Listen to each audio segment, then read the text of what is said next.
प्रभु यीशु मसीह के सामर्थ्य नाम में मांगते हैं।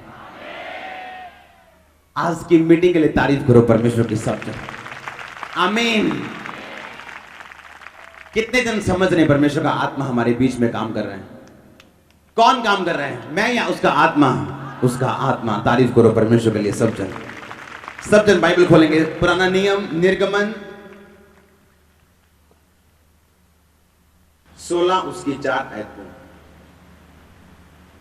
निर्गमन 16 उसकी 4 आयत में लिखा, तब यहोवा ने मूसा से कहा, देखो मैं तुम लोगों के लिए आकाश से भोजन वस्तु बरसाऊंगा और ये लोग प्रतिदिन बाहर जाकर प्रतिदिन का भोजन इकट्ठा करेंगे, इससे कि मैं उनकी परीक्षा करूंगा कि ये मेरी व्यवस्था पे चलेंगे कि नहीं।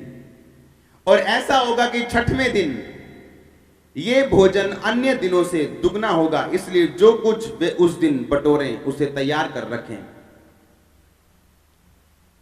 16 आयत में लिखा, जो आज्ञा यहोवा ने दी है वह ये है कि तुम उसमें से अपनी आवश्यकता के अनुसार खाने के लिए बटोरा करना, अर्थात अपने अपने प्राणियों की गिनती के अनुसार प्रति मनुष्य के पीछे 1 ओमेर बटोरना। जिसके डेरे में जितने हो वह उन्हीं के लिए बटोरा करें। और जब इस्राएलियों ने वैसा ही किया तो किसी ने अधिक और किसी ने थोड़ा बटोरा। और जब उन्होंने उसको ओमेर से नापा तो किसी के पास, जिसके पास अधिक था उसका अधिक ना रहा, कुछ अधिक ना रहा, जिसके पास थोड़ा था उसको कुछ घटी ना हुई, क्योंकि हर एक मनुष्य ने अपने खाने के योग्य बटोर लिया था। मूसा ने उनसे कहा, इसमें से कुछ भी सवेर तक ना रख छोड़ना। उन्होंने मूसा की बात ना मानी, इसलिए उन्होंने सवेर तक जब उसको छोड़ा तो उसमें कीड़े पड़ गए। वो चीज क्या थी? अगर आप उसको पढ़ना चाहते हैं तो 13 आयत में लिखा है, तब ऐसा हुआ कि सांझ को बटेरे छावनी में बैठी और भोर को छावनी के चारों ओर ओस पड़ी। और जब ओस सूख गई तो क्या देखते हैं कि जंगल की भूमि पर छोटे छोटे छिलके पाले के किनकों के समान पड़े हैं। और ये इजरायली जो ना जानते थे ये क्या वस्तु, और आपस में ये कहने लगे, ये तो मन्ना है। सब परमेश्वर की तारीफ करो। अपने पड़ोसी को बोलो, बोलो तेरा प्लान नहीं, परमेश्वर का प्लान। आमीन। बाइबल में लिखा, जब परमेश्वर इजरायलियों को लेके जा रहे थे तो अब जंगल में खाने की कोई चीज नहीं थी, तो परमेश्वर ने कहा था कि मैं आसमान से खाने की वस्तु दूंगा। और लिखा, एक दिन जब परमेश्वर ने कहा कि तुम जंगल में आसमान से मैं ओस बरसाऊंगा और तुम मन्ना उठाओगे जमीन पर से, हां या ना? और बाइबल कहती जब वो मन्ना उन्होंने देखा सुबह, और परमेश्वर ने कहा था कि 1 ओमेर हर मनुष्य के लिए बटोरना। 1 ओमेर यानी अप्रोक्सीमेट 1 किलो एक दिन का। कितने को समझ आ रही है? वो कहां से उतरता था? बोलो आसमान से। परमेश्वर ने कहा था कि हर एक मनुष्य अपने घराने के अनुसार एक व्यक्ति के हिसाब से कितना बटोरना? 1 किलो। और बाइबल में लिखा, उन्होंने कहा कि तुम 6 दिन बटोरना, 7वें दिन नहीं। 7वां दिन कौन सा है? शनिवार। 7वां दिन कौन सा है? संडे पहला दिन है। हम अब पहला प्रभु को देते हैं। आमीन। लिखा, छठे दिन यानी शुक्रवार को मैं जब मन्ना बरसेगा तुम उसे इकट्ठा कर लेना, शनिवार को इकट्ठा करने मत जाना, और कोई भी सुबह तक मत रख छोड़ना। और लिखा, लोगों ने मूसा की बात नहीं मानी, और जो मन्ना सोमवार आज बटोरा था उसे मंगलवार खाने के लिए उसे बटोर के रखा, और मंगलवार सुबह आते ही उसमें कीड़े पड़ गए और वो बासी और बसाने लगा। कितनों को ये बात समझ आई? परमेश्वर ने कहा था कि मैं तुम्हें मन्ना दूंगा, तुम 5-6 दिन बटोरना, 6वें दिन मैं तुम्हें दुगना दूंगा, क्योंकि शनिवार काम करने की इजाजत पुराने नियम में नहीं थी। हालेलुया। और इसीलिए परमेश्वर ने कहा था विश्राम के दिन विश्राम मानना, लेकिन मैं शुक्रवार को तुम्हें दुगना दूंगा। आप इमेजिन कर सकते हैं, एक चीज जो रात को पड़ी और सुबह खराब हो रही है, और वही चीज शुक्रवार को जब वो इकट्ठा करते हैं, शनिवार पूरा दिन खराब नहीं होती। फिर वही चीज अगर सोमवार की मंगलवार हो जाए खराब होती है, लेकिन अगर शुक्रवार वो बटोरते थे वो खराब नहीं होती थी। इसका मतलब क्या है? हर एक जिंदगी के पीछे जो जीवन है वो परमेश्वर के वचन के पीछे है, उसके वचन के कारण। आमीन। परमेश्वर बता रहे हैं तुम्हारा प्लान नहीं। किसका प्लान? मेरा प्लान, परमेश्वर का प्लान। तुम्हारी योजना नहीं। किसकी योजना? परमेश्वर की योजना। आज जब मैं एक गवाहियों को सुन रहा था, अंदर पवित्र आत्मा से मैं भर रहा था अंदर। कितनों ने गवाहियां सुनी आज की? डॉक्टर्स हैरान, लोग हैरान। और मुझको याद आ रहा था कि एक दिन जब मैं मसीह में आए, मुझे 2 साल हो चुके थे, बार बार डॉक्टर के पास जाने पर भी मेरी जो रिपोर्ट्स होती थी वो नॉर्मल नहीं होती थी। डॉक्टर बोलते थे नहीं अभी प्रॉब्लम है आपके, ये प्रॉब्लम जाएगी नहीं, मुश्किल है। और मुझे याद है कि बाइक पे जाता जाता मैं रोता था, बाइक पे जाता, और परमेश्वर को पूछता था परमेश्वर मैं ही क्यों? मैं बाकियों को चंगा होते देखता हूं, लोगों को चंगा होता देखता हूं, लेकिन मुझे क्यों आपने ऐसा किया कि मैं प्रार्थना करवाने के बावजूद, करने के बावजूद, रोजे रखने के बावजूद अभी भी बीमार हूं? परमेश्वर आज मुझे बता रहे थे कि वो मेरी योजना थी। आज देख चर्च में क्या हो रहे हैं। कितने मेरी बात को समझ रहे हैं? आप जानते हैं जब परमेश्वर ने मूसा को लाल समुद्र के रास्ते से निकाला, परमेश्वर के पास और भी रास्ता था निकालने के लिए, लेकिन बाइबल बताती है जानबूझ के परमेश्वर ने रास्ते में से निकाला। और आप जानते हैं क्यों उस फिरौन के दिल में परमेश्वर ने डाला? फिरौन के दिल में डाला, ओए फिरौन, वो तू एवं ही छाड़ता इजराइलिया नु, जा पीछा कर तू, फिर तो फड़ ला उन्होंने, हाँ या ना? आप जानते हैं क्यों ऐसा हुआ? अगर इजराइली समुद्र में से 2 भाग करके पार हो जाते, तो आज हम लोगों ने यह बोलना था कि नहीं नहीं नहीं, वो वैसे कोई घटना होनी है, वैसे समुद्र के विचों कोई रास्ता होना, तो निकल गए, हाँ या ना? लेकिन परमेश्वर जानते थे, और परमेश्वर ने सोचा कि इजराइलियों के दिल में हमेशा फिरौन का डर रहेगा। ये नई जिंदगी में जाके भी फिरौन का डर रखेंगे, कहीं फिरौन पीछे ना आ जाए। इसलिए परमेश्वर ने फिरौन को बोला फिरौन जा और उनका पीछा कर। और जैसे इजराइलियों ने देखा, ओए मूसा फिरौन आ गया, हम वहीं अच्छे थे, उसी पुरानी जिंदगी च वधिया सी, ओ मर गए असी, ओ लुट गए असी, ओ तू सानू क्यों काढ़ ले आया, ओ असी मर गए, देख फिरौन आ गया, असी ना आगे जा सकते समुद्र, ना पीछे जा सकते। परमेश्वर ने कहा चुप रहो, जिस दुश्मन को तुम आज देखते हो उसे फिर कभी ना देखोगे, कभी भी नहीं। और बाइबल में लिखा है जैसे ही फिरौन पीछे आया, नदी 2 भाग, समुद्र 2 भाग हुआ, इजरायली निकले, जैसे फिरौन निकलने, उसकी सेना निकलने लगी, परमेश्वर ने समुद्र को रीपैक कर दिया, सारे मर गए। कितनों ने पढ़ी है ये बात? सारे मर गए वो। इसलिए मैं बोलता हूं किसी की ग्लोरी को कॉपी मत करो। आमीन। परमेश्वर ने अपनी प्लानिंग के तहत इजरायलियों को वो आगे लेके गया। इजरायली डरते थे, इंसान डरता है, डर इंसान के दिल में नेचुरल है, ये शैतानी नहीं, नेचुरल वे से डर आता है। हालेलुया। जिस समय चेले पवित्र आत्मा से भरे हुए थे और जिस समय चेले चंगा करते थे लोगों को, फिर भी वो झील पे डर गए थे, हे भूत आ गया, भूत आ गया, ओ भूत आ गया। परमेश्वर कहता, परमेश्वर नहीं नहीं चिल्लाओ मत, मैं हूं, डरो मत। कितनों ने पढ़ी ये बात? परमेश्वर ने, जब आप मन्ना की स्टोरी को पढ़ते हैं, परमेश्वर ने कहा 6 दिन मैं तुम्हें दूंगा रोज बटोरना, लेकिन 6ठे दिन मैं तुम्हें दुगना दूंगा कि शनिवार तुम्हें बटोरना ना पड़े। और वो चीज जो 4 घंटे बाद रात के खराब हो जाती है और एक पूरा दिन शनिवार वो निकालती और खराब नहीं होती। परमेश्वर बताने की कोशिश कर रहा था अपने लोगों को कि तुम्हारी योजना नहीं, मेरी योजना, क्योंकि तुम्हारी जिंदगी के हर काम के पीछे, बिजनेस के जीवन के पीछे, हर चीज में जीवन है। अगर आपका बिजनेस फल पैदा करता है तो उसके पीछे क्या है? जीवन।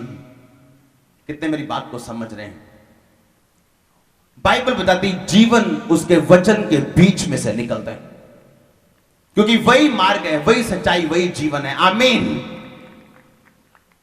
परमेश्वर ने बताया, जब मैं अंदर था, मैं सोच रहा था कि एक वो भी दिन था जब मैं बोलता था परमेश्वर डॉक्टर भी कुछ नहीं साथ देते हैं, और आज वो भी दिन है जब वही डॉक्टर बोलते थे तू नॉर्मल है। आज मैं मोर देन नॉर्मल हूं, नॉर्मल से ज्यादा हूं। आमीन। मैं जानता हूं। कितने मेरी बात को समझ रहे हैं? हर एक चीज जो जिससे आप निकलते हैं वो आपको दर्द देने के लिए नहीं, एक प्लानिंग के तहत है। आमीन। आप जानते हैं थोड़े हफ्ते पहले मैंने एक मीटिंग रखी थी। उस मीटिंग में मैंने बोला था कि जितने बच्चे 5 साल से नीचे हैं उन सबको लेके आना। कितनों को याद है वो मीटिंग? और वीरवार को मीटिंग हुई थी। आप जानते जब मेरी बेटी हुई तो उसके यहां माथे में एक पिंपल था। देखा सबने? हमने जब वो पैदा हुई हमने सोचा शायद ये पिंपल है और ये हट जाएगा, लेकिन जब वो उसे हाथ लगाने से भी छोटा बच्चा डर लगता था, तो उसे हमने हाथ लगा के देखा ही नहीं। और जब महीना 2 महीने हो गए, हम जब हाथ लगाया वो पिंपल नहीं था, एक्चुअली वो एक अजीब सी चीज थी, हार्ड, बहुत सख्त। और हमने डॉक्टर से पूछा कि ये क्या है, उसने कहा ये ऐसे नहीं हटेगा, इसको हट गया तो देख लो 1 महीने में। उसको बोला कि नहीं 2-3 महीने हो चुके हैं। उसने कहा कि जब ये 1 साल या 1.5 साल की होगी इसकी सर्जरी होगी, और सर्जरी से, छोटे सी सर्जरी से उसको रिमूव किया जाएगा, वो अपने आप रिमूव नहीं हो सकता। और एक दिन जब मैं प्रार्थना कर रहा था, परमेश्वर ने कहा कि अगले हफ्ते एक प्रेयर मीटिंग रखनी जिसमें बच्चों के लिए प्रेयर करनी, और उसमें सब बच्चों के लिए हम प्रेयर कर रहे थे। और उसमें मैंने तो की नहीं, उसने, मेरी पसली ने प्रेयर की है उसके लिए, और ऑयल लगाया। थोड़े मिनट्स, घंटों के बाद नहीं, मिनट्स के बाद हम क्या देखते हैं, उसकी वो सारी चीज गायब हो चुकी। और वो बिल्कुल आज जब मैं आ रहा था, मैंने उसके बिल्कुल अपने मोबाइल की टॉर्च जगा के उसके चेक किया, उसके निशान भी नहीं है। हालेलुया! मैं वो क्या बता रहा हूं, जब किसी मसीही के साथ कुछ होता है तो वो एक प्लानिंग के लिए, परमेश्वर उनको बताने की कोशिश कर रहा था। देखो मैं आपको बताता हूं, ये बोतल दो। परमेश्वर ने कहा मैं रोज ये किले की बोतल आसमान से एक बरसाऊंगा, हाँ या ना?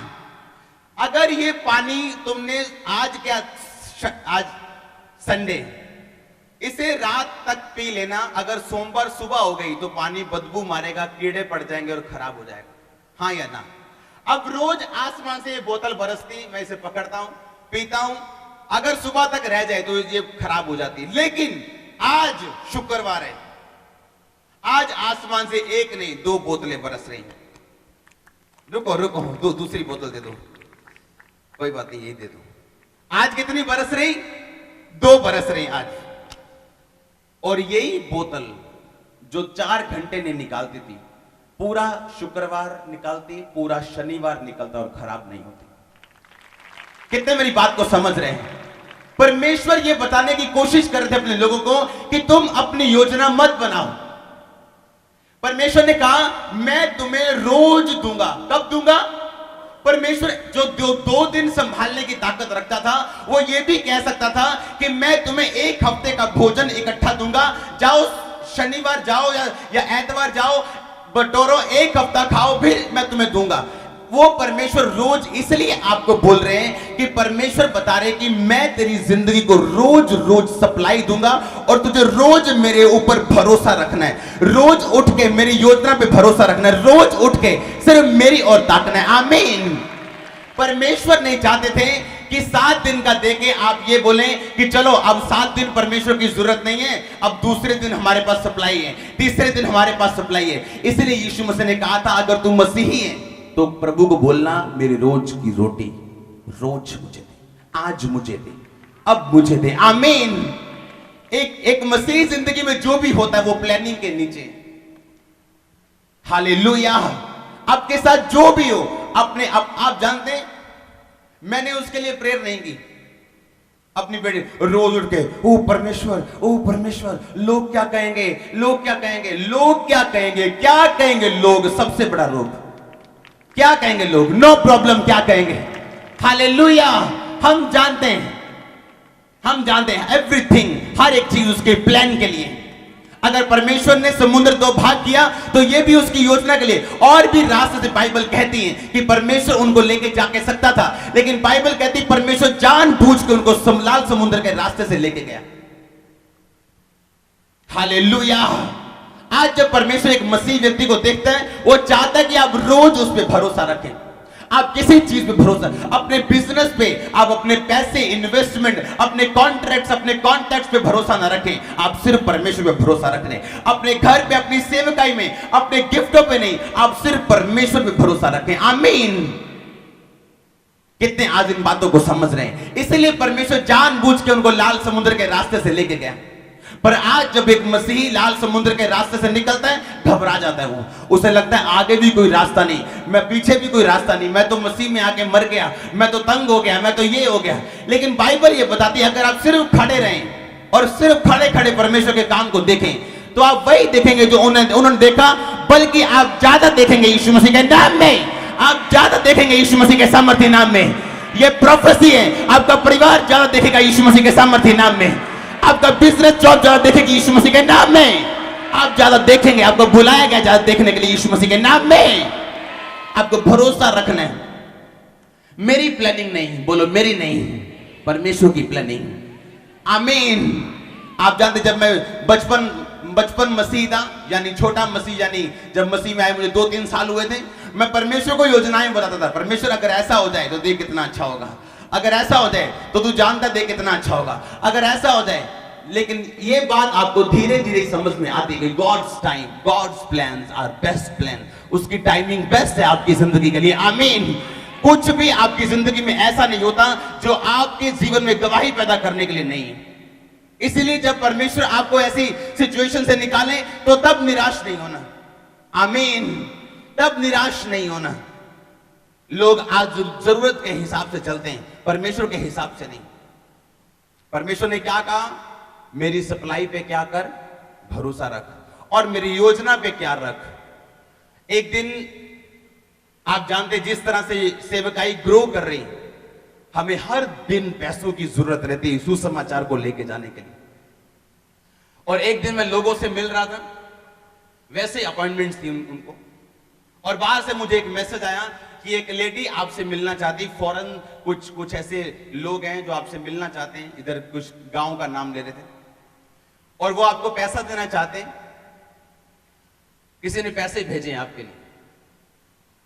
मैंने पूछा कि मैंने आज उनको बुलाया है कि नहीं, कहते आपने नहीं बुलाया। मैंने कहा बाहर बॉक्स लगा है, पैसे डाल दो और चले जाओ। कहते नहीं वो आपको मिल के देना चाहते हैं। मैंने कहा मेरी अपॉइंटमेंट्स और मेरी मसा बिकाऊ नहीं। रुको मेरी बात सुनो। उस समय शैतान क्या आपको परखता है कि क्या आप जरूरत के सामने झुकते हैं या नहीं झुकते। कितने मेरी बात को समझ रहे हैं? शैतान देखता है कि, और परमेश्वर भी देखता है कि तेरी कैपेसिटी क्या है, तू कितनी कैपेसिटी का मालिक है, तेरे को कितना दिया जाना चाहिए और कितने में तुझे रोक दिया जाना चाहिए। मैंने कहा अगर कोई परमेश्वर में पैसे डालना चाहता है या परमेश्वर में बोना चाहता है, वो जानता है कि ये पैसा चर्च में जा रहा है और चर्च के कामों में जा रहा है, तो उसे मुझसे मिलने की जरूरत नहीं, वो बाहर अपने पैसे को डाल देगा। लेकिन अगर कोई मुझसे मिलने की अपॉइंटमेंट है तो मुझे आके दे देगा, दैट्स इट। मुझे वो खरीदने की कोशिश नहीं करेगा। आप इस चर्च में उन वजहों की वजह से आज बैठे हैं। आज जब हम मिरेकल देखते हैं डॉक्टर हैरान होते हैं। कितनी गवाहियां हमने सुनी, डॉक्टर हैरान हुए, कितनी गवाहियां सुनी, हाँ या ना। यह आसान बात नहीं। डॉक्टर्स को यकीन दिलवाना यीशु मसीह के बारे में, दूसरा पुलिसियों को यकीन दिलवाना, तीसरा वकीलों को यकीन दिलवाना सबसे मुश्किल काम है। अगर वो बोले यीशु प्रभु है तो आप जीत चुके हैं यीशु मसीह के सामर्थ्य नाम में। मैंने कहा आप जीत चुके हैं यीशु मसीह के सामर्थ्य नाम में। हालेलुया। परमेश्वर भी आपको देखता है और चेक करता है कि क्या ये प्रेशर के नीचे आता है, क्या ये अभी इसको जरूरत है, चाहे प्रभु के कामों के लिए, क्या ये बिकता है, ये क्या करता है इस सिचुएशन में। परमेश्वर आपको ध्यान से देखता है और उस सिचुएशन में किए गए काम आपके फ्यूचर को निर्धारित करते हैं। आप क्या बनेंगे फ्यूचर में, आज के डिसीजन आपको बताएंगे। वेल डिसीजन लो, अच्छे लो यीशु मसीह के नाम में। कल आपको पछताना ना पड़े, कल आपको सोचना ना पड़े कि मैं वहां क्यों नहीं हूं जहां दूसरे लोग हैं, जहां दूसरी सेवकाई हैं। फिर आपको यह नहीं कहना पड़ेगा। फिर आप जानते हो कि परमेश्वर ने आपको बुलाया है, आपको सामर्थ्य दिया, आपको ताकत दी, आपको ऊंचा किया है, आपको ब्लेस किया है, और आपकी अनॉइंटिंग फेक नहीं है, झूठी नहीं है, ये सच्ची और काम करती है यीशु मसीह के नाम में। तारीफ करो फिर से परमेश्वर की। आमीन। परमेश्वर बता रहे थे कि मैं बड़े ध्यान से इस वचन को पढ़ता हूं। मैंने कहा कमाल की बात है, जो मन्ना सोमवार रात को खराब होता है वो मन्ना शुक्रवार रात खराब नहीं होता, शनिवार सुबह, शनिवार दोपहर, शनिवार रात खराब नहीं होता। परमेश्वर बताने की कोशिश कर रहे हैं, रोज रोज मुझ पे भरोसा रख। हालेलुया। आज लोग चोरी कर सकते हैं, लेकिन 3 टाइम का खाना 2 टाइम का नहीं करेंगे। ऊपर से कमाई कर सकते हैं लेकिन छोड़ेंगे नहीं, क्योंकि अपने प्लान पे भरोसा है, परमेश्वर के प्लान पे भरोसा नहीं। हर वो चीज जो परमेश्वर के प्लान से बाहर से आती है उसमें कीड़े पड़ते हैं, आज या कल या 10 साल बाद। हालेलुया। आज जो लोग निराश हैं, हमारा बच्चा नशे करता है जी, उसको इधर भी दिखाया, उसको सेंटर भी भेजा, उसको चर्च भी भेजा। जो चीज आपकी चोरी की वजह से आई वो कैसे प्रेयर खत्म कर देगी जब तक आप तौबा नहीं करेंगे। जो चीज आपके ना बोने की वजह से, कि आप परमेश्वर में आपने दशवंध बोया नहीं, जो गरीबी उस वजह से है, कैसे उसे प्रेयर खत्म कर देगी ये बताओ। परमेश्वर कहने की आपको कोशिश कर रहा था उस वचन में कि मेरे वचन पे भरोसा रखो, मेरे वचन को मानो, तो मैं तुम्हें वो दूंगा जो तुम सोच नहीं सकते। आप परमेश्वर के मिरेकल्स को आप बता नहीं सकते कैसे हुआ। पानी है या नहीं है? पानी का केमिकल कंपोजिशन बताओ क्या है? H2O। अब बताओ H कहां से आया, O2 कहां से आया? आप नहीं बता पाएंगे कैसे पैदा हुए, कहां से, किधर से आए। अब साइंटिस्ट भी बताने लगे बाइबल की बात को कि इतने तारे, इतनी गैलेक्सियां कि जैसे जैसे हम आगे बढ़ते जाते हैं ये बढ़ती जाती है। कितने मेरी बात को समझ रहे हैं? उसी तरह आप परमेश्वर के काम को बता नहीं सकते कि ये हुआ कैसे, ये मिरेकल हुआ कैसे, ये हीलिंग, ये क्या परमेश्वर ने किया, कैसे किया। लेकिन आपको पता है ये परमेश्वर काम कर रहे हैं, आपको पता है परमेश्वर चंगा कर रहे हैं, आपको पता है परमेश्वर आजाद कर रहे हैं। हालेलुया। आज लोग अपनी प्लानिंग पे भरोसा रख रहे हैं, अपनी योजनाएं, कि नहीं हमारा सरता नहीं जी, नहीं जी हम इस हिसाब से नहीं, हमने परिवार भी देखना है, लोग भी देखने, समाज भी देखना है। सबसे बड़ा रोग, क्या कहेंगे लोग, सबसे बड़ा रोग है। हालेलुया। परमेश्वर बता रहे हैं अपनी योजना मत बनाओ, जो बाइबल कहती है उसे पूरा करो। अब क्या है परमेश्वर की योजना? उसकी योजना जो बाइबल कहती है कि जब तू मेरा नाम का अंगीकार लोगों के सामने करेगा, मैं तेरे नाम का अंगीकार पिता के सामने, दूतों के सामने करूंगा। जो तू मेरे लिए गवाएगा वो तू पाएगा, जो तू मेरे लिए पाना चाहेगा वो तू गवा देगा। उनसे मत डर जो शरीर नाश कर सकते हैं, उससे डर जो आत्मा को भी नरक में डालने की ताकत को रखते हैं। हर एक वचन, प्रार्थना करता कि तू परीक्षा में ना पढ़, वचन पढ़, उपवास रख, दशवान, हर एक वचन जो बाइबल में लिखा है ये परमेश्वर की योजना है आपके लिए। हालेलुया। जब आप उसके लिखित वचन पे चलना शुरू करते हैं तब आप ध्यान से देखते हैं कि परमेश्वर ने रास्ता निकालना शुरू कर दिया जो आप सोच नहीं सकते थे, जो आपके दिमागी सोच से बाहर था, डॉक्टर की सोच से बाहर था। परमेश्वर ने फिर वो रास्ता आपकी जिंदगी में निकालना शुरू किया जब आप बाइबल के वचनों को शुरू फॉलो करना स्टार्ट करते हैं। आमीन। फिर आप बपतिस्मा लेने के लिए टाइम नहीं लगाएंगे, आप वचन पे चलने के लिए फिर टाइम नहीं लगाएंगे, आप दलेर हो जाएंगे, आप डरेंगे नहीं, आप जान जाएंगे परमेश्वर आपके साथ है।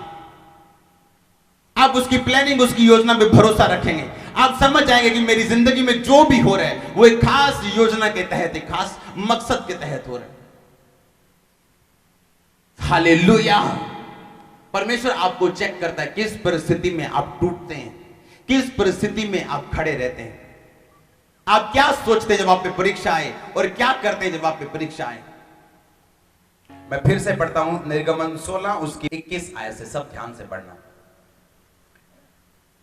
वे भोर को प्रतिदिन अपनी आवश्यकता के अनुसार खाने के लिए बटोर लेते थे और जब धूप कड़ी होती थी तब वह गल जाता था।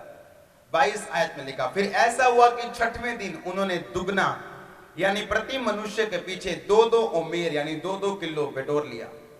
और मंडली के सब प्रधानों ने आकर मूसा को बता दिया और उसने उनसे कहा, ये वही बात है जो यहोवा ने कही, क्योंकि कल परम विश्राम अर्थात यहोवा के लिए परम विश्राम होगा। इसलिए जो तंदूर में पकाना है उसे पकाओ, जो सिझाना है उसे सिझाओ और जितना बचे उसे सवेर के लिए रख छोड़ो। जब उन्होंने मूसा की इस आज्ञा के अनुसार उसे सवेर तक रख छोड़ा तब ना तो वह बसाया और ना उसमें कीड़े पड़े। सब तारीफ करो परमेश्वर की। 25 आयत में लिखा, तब मूसा ने कहा, आज उसी को खाओ क्योंकि आज यहोवा का विश्राम दिन है, इसलिए आज वह तुमको मैदान में ना मिलेगा। 6 दिन तो तुम उसे बटोरा करोगे, पर 7वां दिन विश्राम का दिन है, वह ना मिलेगा। तो भी लोगों में से 7वें दिन बटोरने के लिए लोग बाहर गए पर उनको कुछ ना मिला। यहोवा ने मूसा से कहा, तुम लोग मेरी आज्ञाओं और व्यवस्था को कब तक नहीं मानोगे? सब तारीफ करो परमेश्वर की। कितने इस वचन को समझ चुके हैं? लिखा 7वें दिन वो बाहर गए कि शायद फिर हो। इंसान लालची है, हाँ या ना? उसे पता नहीं क्या है कि नहीं 7वें दिन बटोर लो। कहते 7वें दिन वहां पे कुछ नहीं था। और परमेश्वर ने कहा, जो 6वें दिन तुमने बटोरा शुक्रवार के दिन, उसे तुम क्या करोगे? उसे तुम 2 दिन लगातार खाओगे। लिखा ना उसमें कीड़े पड़े, ना उसमें बदबू आई, ना वो सड़ा। आमीन। कितने इस बात को समझ रहे हैं? अपने पड़ोसी को बोलो, बोलो तेरी योजना नहीं, परमेश्वर की योजना। आमीन। आपको भरोसा रखना जो परमेश्वर आपकी जिंदगी में कर रहे हैं। अगर आप बाइबल ध्यान से पढ़ें तो यीशु मसीह को जो बपतिस्मा देने वाला था उसका नाम क्या था? क्या था? ऊंची आवाज में यूहन्ना। उसकी मम्मी का नाम क्या था?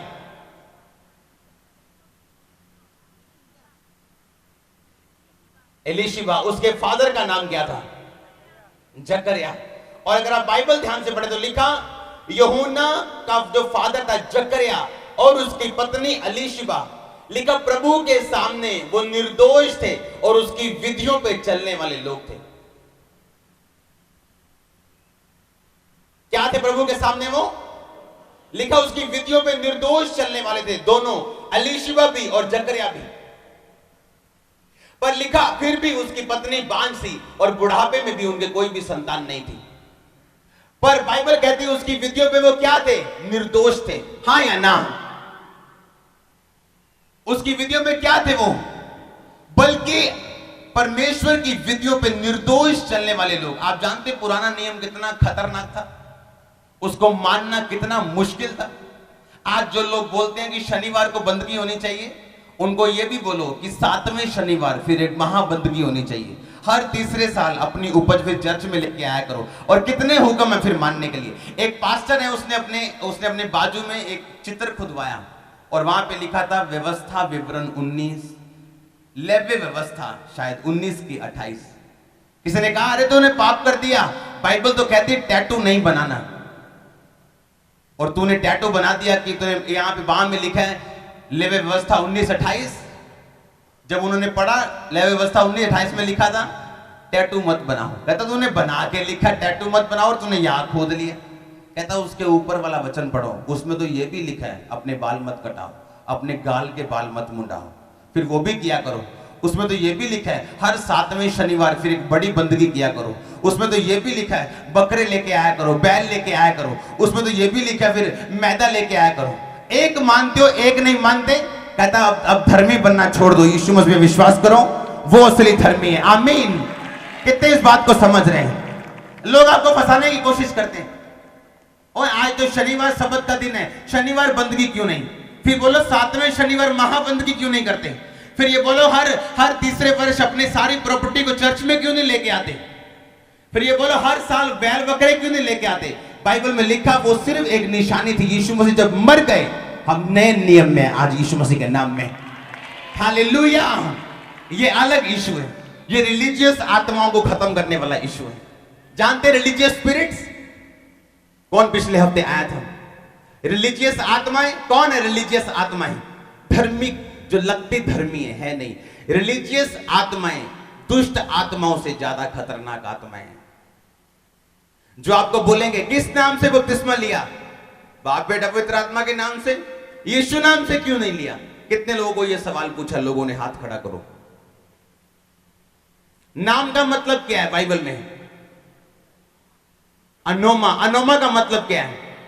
जब बाइबल कहती है बाप बेटा पवित्र आत्मा के नाम से बपतिस्मा लो, यीशु मसीह ने कहा, और बाइबल कहती है पौलुस ने यीशु मसीह के नाम में बपतिस्मा दिया। अब लोग बोलते हैं उसने फिर यीशु नाम में क्यों दिया? बाप बेटा पवित्र आत्मा ने नहीं लेना चाहिए। अब ये बताओ, यीशु मसीह ने कहा बाप बेटा और पवित्र आत्मा के नाम में क्या लो? नाम का मतलब क्या? असली भाषा में नाम का मतलब क्या है? अनोमा। अनोमा का मतलब क्या है? चरित्र। यानी बाप बेटा और पवित्र आत्मा के चरित्र में, यीशु मसीह के चरित्र में क्या लो? लेकिन धर्मी लोग इसे और ही तरह से बता के आपको कंफ्यूज करेंगे। लोग बोलेंगे बंदगी कब करनी चाहिए? शनिवार को। कब करनी चाहिए? सबत के दिन। फिर ये बोलो कि 7वें सबत के दिन बड़ी बंदगी क्यों नहीं करते? हर तीसरे वर्ष उपज क्यों नहीं लेके आते? अपनी पहली उपज भी लेके आओ, फिर दशवान भी लेके आओ, फिर अब बैल बकरे भी लेके आओ। एक मानते हो, एक नहीं मानते। ये कौन सा आपका वचन है? आप अपने हिसाब से मानते हो ये आसान है, ये मुश्किल है। अब यीशु मसीह पे विश्वास करने का टाइम है।